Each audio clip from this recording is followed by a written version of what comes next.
বন্ধুগণ, অনেক দিন রামায়ণ মহাভারত পড়া হয়নি, তাই ভাবলাম একটু পড়ি, আপনাদেরকে শোনাই একটু। আমি সেদিন পড়েছিলাম সূর্যবংশ নির্বংশ এবং অযোধ্যায় হারিতের রাজা হওয়ার বৃত্তান্ত। রাজা এবার পড়ব রাজা হরিশ্চন্দ্রের উপাখ্যান। হারিতের পুত্র হরিবীজ নাম ধরে বসতি করিল সেই অযোধ্যা নগরী। পরবধূ হরিবীজ রাজ্য করে, তার পুত্র হরিশ্চন্দ্র খ্যাত চরাচরে।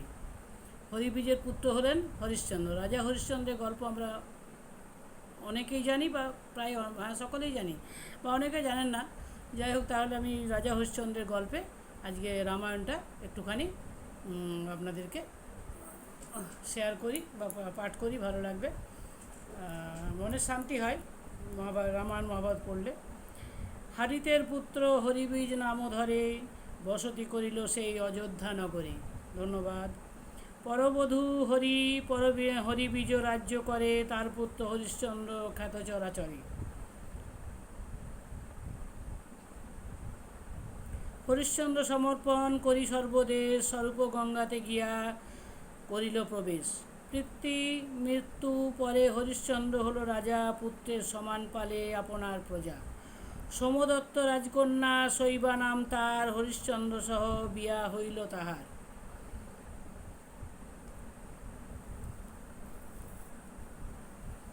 হরিশ্চন্দ্র সহ বিয়া হইল তাহার। সুন্দরী পাইয়া যায়া অন্তরে উল্লাস, তাহার হইল পুত্র নামে রুহিদাস।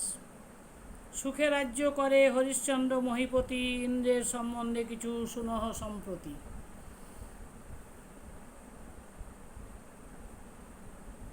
একদিন সভাতে বসিল সুরপতি, পঞ্চকন্যা নৃত্য করে সকলে যুবতী। নাচিতে নাচিতে অতি বাড়িল তরঙ্গ,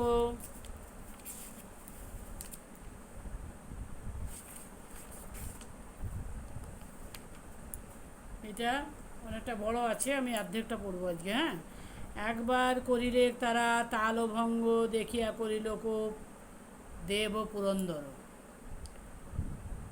অভিশাপ দিল পঞ্চকন্যার উপর, যেমন গর্বিতা তোরা হয়েছিস মনে, বদ্ধ হয়ে থাক বিশ্বামিত্র তপবনে।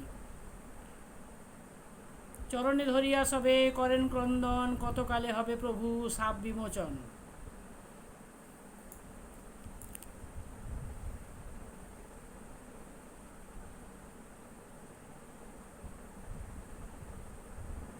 ইন্দ্র বলে বন্দি রূপে থাকো তপবনে, মুক্ত হবে রাজা হরিশ্চন্দ্র দর্শনে। যখন হরিশ্চন্দ্র রাজা হয়ে তপবনে আসবেন, তখন তার দর্শন পেয়ে আপনাদের এই শাপ মুক্তি ঘটবে। প্রতিদিন পুষ্প তারা করে আহরণ, ডাল ভাঙে ফুল তোলে কে করে বারণ। শিষ্যসহ বিশ্বামিত্র গেল তপবনে, ডাল ভাঙা গাছ সব দেখিল নয়নে। এমন করিয়া ডাল ভাঙে যেই জনে, আইলে পড়িবে যে কাল লতার বন্ধনে। এত বলি অভিশাপ দিল মুনিবরে, প্রভাতে আইলা তারা পুষ্প তুলিবারে। তারা প্রভাতে পুষ্প তুলতে বললেন যে ফুলের ডাল এমনি করে যারা ভাঙে তাদেরকে লতার বন্ধনে পড়তে হবে, মানে সাপে তাদের কাটবে। তো তারপর দিন তারা মানে 5 জন মহিলা তারা ফুল তুলতে এলো। এবার কি অবস্থা হচ্ছে দেখুন। প্রভাতে আইলে তারা পুষ্প তুলে, যখন তাহারা আসি ডালে ভর দিল, লতার বন্ধন হাতে অমনি লাগিল। সঙ্গে সঙ্গে সাপে কাটা হলো, সাপ তাদেরকে কামড়ালো। প্রভাতে আসিয়া বিশ্বামিত্র তপবনে, কন্যাগণে দেখি হৃষ্ট হইলেন মনে। কন্যাগণে রীতিমতো করিয়া ভৎসন, নিজ স্থানে মুনিবর করিল গমন। হেনকালে তথা হরিশ্চন্দ্র যশোধন, মৃগয়া করিতে করিলেন আগমন। মৃগনা পাইয়া অতি ব্যাকুলিত মন, ক্লান্ত হন নানা স্থানে করিয়া ভ্রমণ। মনস্তাপ পাইয়া বসিল তরুতলে, কন্যাগণ ডাকে উচ্চে হরিশ্চন্দ্র বলে। তিনি শিকার না পেয়ে মানে শিকার যখন পেলেন না, তখন এসে ক্লান্ত হয়ে গাছের তলায় বসাতে কন্যারা তাকে হরিশ্চন্দ্র হরিশ্চন্দ্র বলে ডাকতে লাগলেন। মৃগয়া করিতে করিলেন আগমন, মৃগনা পাইয়া অতি ব্যাকুলিত মন। ক্লান্ত হন নানা স্থানে করিয়া ভ্রমণ, মনস্তাপ পাইয়া বসিল তরুতলে, কন্যাগণ ডাকে উচ্চে হরিশ্চন্দ্র বলি। স্ক্রন্দন শুনিয়া রাজা গেল তপোধন, স্পর্শমাত্র মুক্ত হয়ে গেল পঞ্চজন। হরিশ্চন্দ্রের স্পর্শে তারা মুক্ত হয়ে গেল। সেই পঞ্চজন নর্তকী যারা ভুল করেছিল উর্বশী, তারা সাপ মুক্ত হলো হরিশ্চন্দ্রের স্পর্শে। অনন্তর রাজা হরিশ্চন্দ্র যশোধন সৈন্যসহ নিজ রাজ্যে করিল গমন। প্রাতঃকালে আসিলেন গাধীর নন্দন, কন্যাগণে না দেখিয়া রুষ্ট হলো মন। আমি যে বাঁধিনু ছাড়াইল কোনজন, সর্বনাশ হলো তার সংশয় জীবন। ধ্যান করি জানিলেন গাধীর নন্দন, হরিশ্চন্দ্র ছাড়াইয়া দিল কন্যাগণ। বিশ্বামিত্র ক্রোধ করি চলিল সত্তর, উত্তরিল গিয়া মুনি রাজার গোচর। হরিশ্চন্দ্র তাদেরকে মুক্ত করেছিলেন বলে রাজা মুনি বিশ্বামিত্র ভীষণ ক্রোধ হলো এবং তিনি সঙ্গে সঙ্গে হরিশ্চন্দ্রের সামনে এসে দাঁড়ালেন।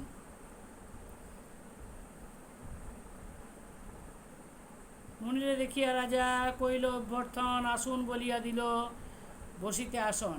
মুনিকে দেখে তাড়াতাড়ি আসন দিলেন, যে আসুন মুনি মশাই, মুনি মহোদয় আসুন, আপনি আসন গ্রহণ করুন। সফল ভবন মোর সফল জীবন, মোর গৃহে আসিলেন গাধীর নন্দন। আমার গৃহে গাধীর নন্দন এসেছেন, অতএব তাকে আমি অনেক অনেক নমস্কার জানাই এবং আমি ধন্য মনে করি নিজেকে। সফল হলো। জ্বলন্ত অনল যেন বলে তপোধন, কন্যাগণে বাঁধেনু ছাড়িলে কি কারণ। আমি যে কন্যাদেরকে বেঁধে রেখেছিলাম তুমি ছাড়িয়ে দিলে কেন, জিজ্ঞেস করলেন মুনি বিশ্বামিত্র আর হরিশ্চন্দ্র রাজাকে। রাজা কহে কন্যাগণ কইল আমন্ত্রণ, মিথ্যা না বলিব প্রভু করেছি মোচন। আমাকে কন্যাগণ কাঁদতে কাঁদতে ডাকছিলেন, তাই আমি তাদেরকে সাবমুক্ত করে ফেলেছি। আপনার কাছে আমি মিথ্যে কথা বলবো না। দান করি পুণ্য করি তুষি যে ব্রাহ্মণ, আমা প্রতি ক্রোধ কেন কর অকারণ। এ কথা শুনিয়া কহে গাধীর কুমার, দান পুণ্য করো বলে কর অহংকার। তুমি দান করো বলে তোমার অহংকার? হ্যাঁ, কি দান করিবে তুমি দেখি তব মন, আমারে কিঞ্চিত দান দেহ তো রাজন। আজকে তুমি আমাকে কিছু দান করো তো দেখি তুমি কত দান করতে পারো। বিশ্বামিত্র মুনি রাজা হরিশ্চন্দ্রকে বললেন। রাজা হরিশ্চন্দ্র বললেন, আমি তো দান পুণ্য করে সবাইকে তুষ্ট করি, তাহলে আপনি আমার উপর ক্রোধ হচ্ছেন কেন? তো বললো তুমি দান করো, তাহলে তুমি আমাকে আজ কিছু দান করে দেখাও তো, তোমার কি দান করো।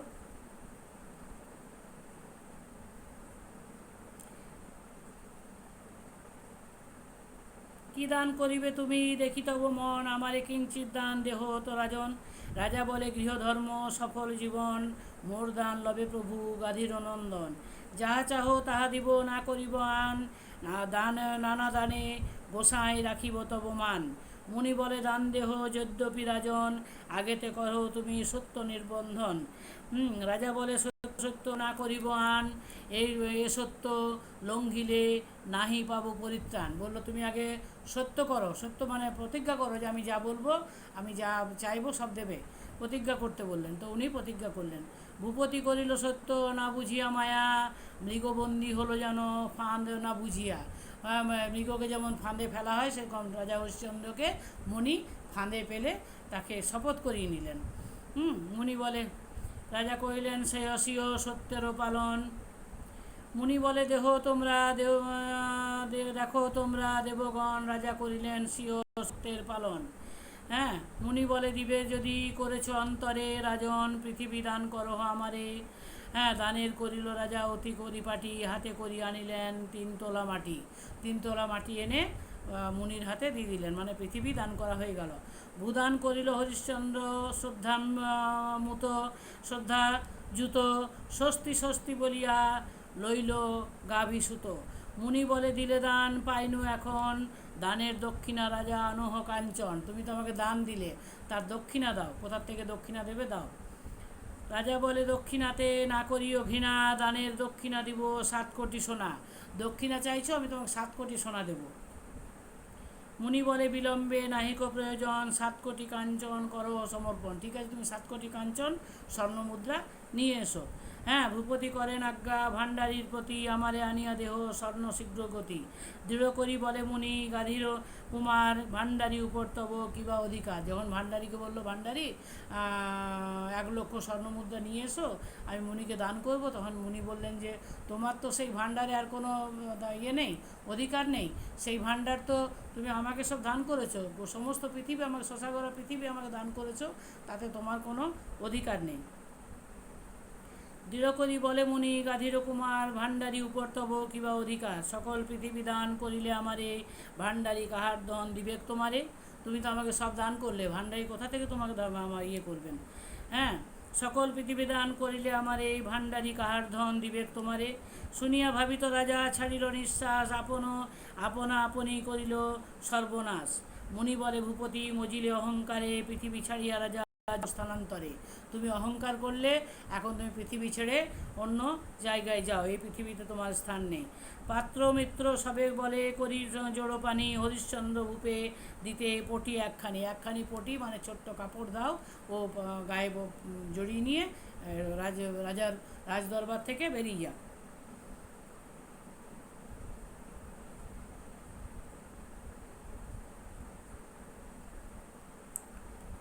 সূচগ্র খননে যত উঠে বসুমতি, উহাকে না দিল বিশ্বামিত্র মহামতি। পাত্রমিত্র বলে শোনো গাধীরত নয়, কোথায় যাইবে হরিশ্চন্দ্র নিরাশ্রয়। হ্যাঁ, এত শুনি ক্রোধ করি বলে মহারিষি, পৃথিবীর বহির্ভাগে আছে বারাণসী। শৈবা নারী আর নিজ পুত্র রুহিদাস, 3 জন যা করিতে কাশীবাস। কাশী হচ্ছে পৃথিবীর মধ্যে, কাশীকে ধরা হয় না, পৃথিবীর বাইরে। হরিশ্চন্দ্র রাজা পৃথিবী দান করে দিয়েছিলেন বিশ্বামিত্র মুনিকে, তাই বললেন যে তাহলে উনি কোথায় থাকবেন, কোথায় যাবেন। বললেন যে কাশীতে গিয়ে তুমি বাস করো, কাশীটা পৃথিবীর বাইরে, ওটা পৃথিবীর মধ্যে ধরা হয় না। এত শুনি ক্রোধ করি বলে মহারিষি, পৃথিবীর বহির্ভাগে আছে বারাণসী। শৈবা নারী আর নিজ পুত্র রুহিদাস, 3 জন যাও করিতে কাশীবাস। বিশ্বামিত্র বাক্য শুনি সূর্যবংশধন, দ্বারাপুত্র সহ কাশী করিল গমন। হ্যাঁ, দ্বারাপুত্র নিয়ে কাশী গমন করলেন। মুনি বলে ও মা শুনো রাজা, আমার বচন দিয়া যাও 7 কোটি আমাকে কাঞ্চন। রাজা বলে হে গোসাই না করিও ঘৃণা, 7 দিন পরে দিব 7 কোটি সোনা। 7 দিন পথে রাজা বাহিয়া চলিল, পথ আগুলিয়া মুনি কহিতে লাগিল, মম কথা শুনো যশোদন, আগে দেহ 7 কোটি আমারে কাঞ্চন। শৈবার সহিত রাজা করিল মন্ত্রণা, কি দিয়া শোধিব আমি ব্রাহ্মণের সোনা। শৈবা বলে শুনো প্রভু নিবেদি তোমারে, বিক্রয় করো হাটে, হাট মাঝারে আমারে। স্ত্রী লইয়া চলে রাজা হাটের ভিতর, দাসীকে কিনিবে বলে ডাকে উচ্চস্বর। এক বিপ্র ছিল সে পণ্ডিত সাধুজন, ছিল তার একটি দাসীরও প্রয়োজন। ব্রাহ্মণ বলেন ওহে পুরুষ রতন, লইবে দাসীর মূল্য কতেক কাঞ্চন। বললো আমার একটা দাসীর ইয়ে আছে, তা শৈবাকে হরিশ্চন্দ্র বললেন আমার স্ত্রীকে কিনে নিন। হ্যাঁ, আমাকে আমার মুনির দান মানে দক্ষিণা আমাকে শোধ করতে হবে, তাই আমি আমার নিজের স্ত্রীকে বিক্রি করে সেই দক্ষিণা আমি মুনিকে দেব। শৈবা তার স্ত্রী শৈবা বলল আমাকে বিক্রি করে আপনি আপনার শপথ রাখুন, সত্য করুন। শৈবা বলে শুনো প্রভু নিবেদি তোমারে, বিক্রয় করো হাট মাঝারে আমারে। স্ত্রী লইয়া চলে রাজা হাটেরও ভিতরে, দাসীকে কিনিবে বলে ডাকে উচ্চস্বরে। এক বিপ্র ছিল সে পণ্ডিত সাধুজন, ছিল তার একটি দাসীরও প্রয়োজন। ব্রাহ্মণ বলেন ওহে পুরুষ রতন, লইবে দাসীর মূল্য কতেক কাঞ্চন। রাজা বলে নাহি জানি মিথ্যা প্রবঞ্চনা, এ দাসীর মূল্য চাহি 4 কোটি সোনা। এ কথা শুনিয়া বিপ্র স্বীকার করিল, 4 কোটি সোনা দিয়া শৈবারে কিনিল। 4 কোটি সোনা দিয়ে শৈবা হরিশ্চন্দ্রের স্ত্রী শৈবাকে সেই বিপ্র কিনে বাড়ি নিয়ে গেলেন, মানে চাকরানি করে বা দাসী করে রাখলেন। এ কথা শুনিয়া স্বীকার করিল, 4 কোটি সোনা দিয়া শৈবারে কিনিল। দাসী লয়ে দ্বিজ যায় আপনার বাস মায়ের কাপড় ধরি কাঁদে রহিদাস। মা যখন চলে যাচ্ছে রহিদাস কাঁদছে মা মা করে। অঞ্চলে ধরিয়া পুত্র যায় গড়াগড়ি, ছাড়ো ছাড়ো বলি বিপ্র দেখাইল বাড়ি। শৈবা বলে হে গোসাই করি নিবেদন, বিনাপণে ক্রয় করো আমারও নন্দন। আমার ছেলেকে আমার সাথে থাকতে দাও, পয়সা দিতে হবে না, ও তোমার কিছু কিছু কাজ করে দেবে। তুমি তো আমাকে দাসী হিসাবে কিনে নিয়ে যাচ্ছ, আমার ছেলেকেও নিয়ে চলো, কারণ মা ছাড়া তো ছেলে থাকতে পারবে না, তাহলে আমার ছেলেকেও তুমি নিয়ে চলো, তোমার পয়সা করে দিতে হবে না। আচ্ছা, অঞ্চলে ধরিয়া, হ্যাঁ, বিনাপণে আমার নন্দন। করিয়া শুনিয়া কহিল বিপ্র ক্রোধেতে বাতুল, দুজনের তরে কোথা পাইব তণ্ডুল। শৈবা বলে তুমি অন্ন দিবে যে আমাকে, আমি কিছু খাবো আর দিব এ বালকে। ব্রাহ্মণ বলেন ক্রোধে তাহাই হইবে, প্রতিদিন 100 তণ্ডুল পাইবে। দাসী কিনি বিপ্র যায় আপনার স্থানে, স্বর্ণ লয়ে গেল রাজা মণি বিদ্যমানে। অত্যন্ত দেখিয়া স্বর্ণ কহে, অত্যল্প দেখিয়া স্বর্ণ কহিবে প্রধান, হীন জ্ঞান করো তুমি গর্বিত রাজন। 7 কোটি লব তব 7 কোটি লব কম নহে সাতরতি, বিশ্বামিত্রে অবজ্ঞা না করো মহামতি। বললো ওই 7 কোটি নেব, যেমন তুমি বলেছ, এর থেকে একটু কম নেব না। এ কথা শুনিয়া রাজা প্রমাদ ভাবিল, শিরে হাত দিয়া রাজা হাটে চলি গেল। হাটখানি বসে বারাণসীর গোচরে, তৃণবন্দী প্রবেশিল হাটের ভিতরে। নফর কিনিবে কেবা বলে উচ্চস্বরে, কালু নামে হারি এক ছিল সে নগরে। সে বলে আমার কর্ম আছে যে সফরে, নাহি এক নফর সে রাখিবে শুকরে। আমার একটি বৃত্ত চাই যে শুকর পালন করবে। হ্যাঁ, বিশ্বামিত্র নিজেকে বিক্রি করতে, স্ত্রীকে বিক্রি করার পর নিজেকে বিক্রি করতে এলেন, তবে যদি মুনির দক্ষিণা দেওয়া যায়। তখন বললেন কেউ বৃত্ত নেবে, আমি তার বৃত্ত হয়ে থাকবো, আমাকে কিনে নাও। তখন একজন জবন তিনি বললেন যে আমার শুয়োরদেরকে দেখাশোনা করার জন্য আমার একটা বৃত্ত দরকার, তাহলে তোমাকে আমি কিনে দিচ্ছি। হরিশ্চন্দ্র একথা শুনিয়া কালু বিলম্ব না করে 3 কোটি স্বর্ণ দিয়া কিনিল নফরে। 7 কোটি সোনা লয়ে দিল মুনিবরে, ধন পেয়ে গেল মুনি অযোধ্যা নগরে। কালু বলে শুনো হে পুরুষ রতন, কি নাম তোমার কহ কাহার নন্দন। হেয়ালি করিয়া রাজা কহিতে লাগিল, হরিশ্চন্দ্র নাম বাপ মায়েতে রাখিল। কত বা বেড়াবে হরিশ্চন্দ্র নাম ধরে, কখন বলিও হরি কখনো বা হরে। নফর কইয়াম লইয়া কালু যায় নিজ বাস, হরিশ্চন্দ্র ঘুচাইয়া হলো হরিদাস। হরিদাস বলে প্রভু করি নিবেদন, খাইতে উচ্ছিষ্ট মোরে দিও না কখন। আমাকে কখনো উচ্ছিষ্ট দিও না, কখনো দিও না কখন। কালু বলে হরিদাস বচন, বারাণসীপুরে রাখো শুকরের গণ। বারাণসী তীরে যত মোড়াদাহ হয়, 50 কাহন লহ প্রত্যেক মোড়ায়। বুঝায়ে কর্তব্য কর্ম হারি গেল ঘরে, ডাকিয়া আনিল রাজা সকল শুকরে।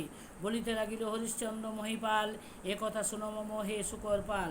দান পুণ্য করিলাম এ দক্ষিণ করে, তোমাদের মলমূত্র মুছিব কি করে। এক সত্য পালিবে হে শুকর সকল, পরিত্যাগ করি অন্তরে মলমূত্র। হ্যাঁ, অন্তরে মূত্রমল পালিল রাজার বাক্য শুকর সকল। মলমূত্র পরিত্যাগ অন্তরে করিল, উভজুটি চুল বাঁধে রাজা উচ্চ করে, বারাণসী তীরে নিত্য দৌড়াদৌড়ি করে। এই পর্যন্ত আজ পড়লাম, অনেকটা বড় আছে, কালকে আমি আবার বাকিটা শেষ করে দেব। বন্ধুগণ, আজকে রাত্রি হয়ে গেল, আমি এই পর্যন্ত শেষ হয়েছে এটা দেখে রাখি। শেষ করতে গেলে আরও অনেকটাই আছে। ঠিক আছে, আজকে আমি এই পর্যন্ত পড়লাম। সকলে ভালো থাকবেন, সুস্থ থাকবেন।